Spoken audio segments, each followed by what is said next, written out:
行くぞてめえら正気は後ろだ突撃 A few moments later. Yo, what's up gang? Do you hate enemy archers and crossbowmen? Then you probably also hate having to charge into them while being shot to pieces.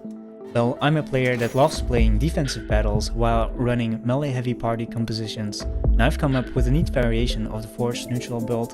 I call it the Crossbow Forced Neutral. In my current playthrough, I've been having a lot of fun with this particular build.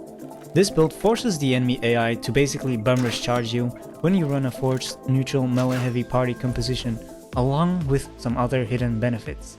Let's get to the point. How do you build one? Basically the build is the same like any forced neutral with quick hands, but you make use of high base ranged skill. So any brother that you plan to build into a forced neutral like a deserter, sellsword, hunter, militia or even a hedge knight that has a good base roll in ranged skill is now extra useful.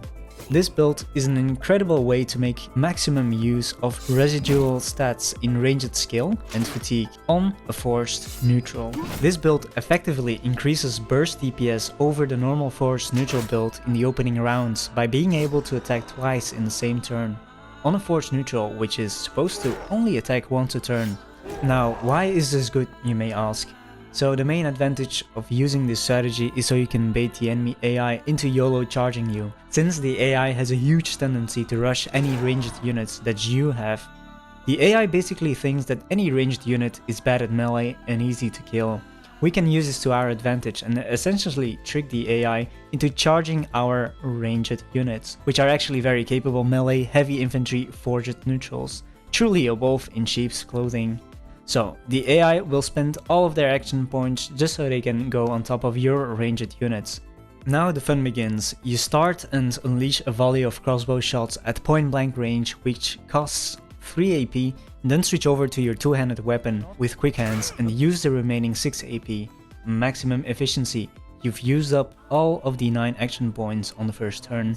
So firstly, you have the potential to proc an additional fearsome hit, and secondly, you also have the potential to inflict an additional injury. But the main advantage of this strategy is, like I said, getting enemy humanoids to charge you. Also, being able to use the excessive fatigue, especially when you get named heavy armors that are a lot lighter later on in the game, and not letting high base ranged skill go to waste on your forged neutrals. So, to summarize the first 2 points, you are basically able to hit twice on the opening round. You have a chance to cause 2 injuries instead of just 1. And unlike bows, crossbows can be shot at point blank range. And you're able to use excessive stats like high ranged skill and residue fatigue, which would otherwise be wasted.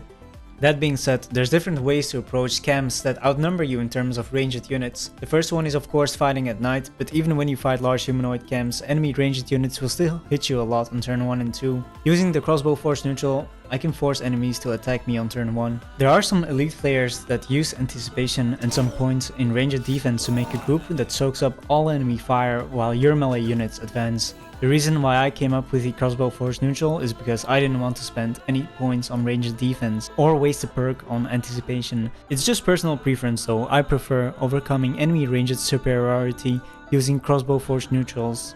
To each their own. My favorite method before discovering the current one was using warlocks to draw the enemies out, although a bit costly and giving the enemies a free confident morale boost was kind of a large drawback. There's also the option of trying to outshoot enemies, although this is very ill-advised since you will need a lot of brothers with very high ranged skill, and as a consequence sacrificing melee prowess. I've also found that I took way more damage using this method over just forcing the enemies to rush you on turn 2. Now the only problem with this build, but which are easily fixed, is the fatigue. Without brawny, you need around 105 base fatigue for a normal force neutral to be able to wear a coat of scales and a full helm and 2 two-handed weapons. So adding a crossbow on top of that will render you to be unable to do the full combo. It is fixable though by finding famed armors or weapons which roll on fatigue, or by taking brawny, or pumping a few points in fatigue. So finally, those named armors and weapons that have rolls on fatigue have a use on your forged neutrals. I personally always try to avoid taking brawny and rely on finding famed items in the late game. Alright gang, that's it for now. I hope you enjoyed the video. I have a lot more ideas and content coming up, so drop a like and subscribe if you liked it, and otherwise, until never.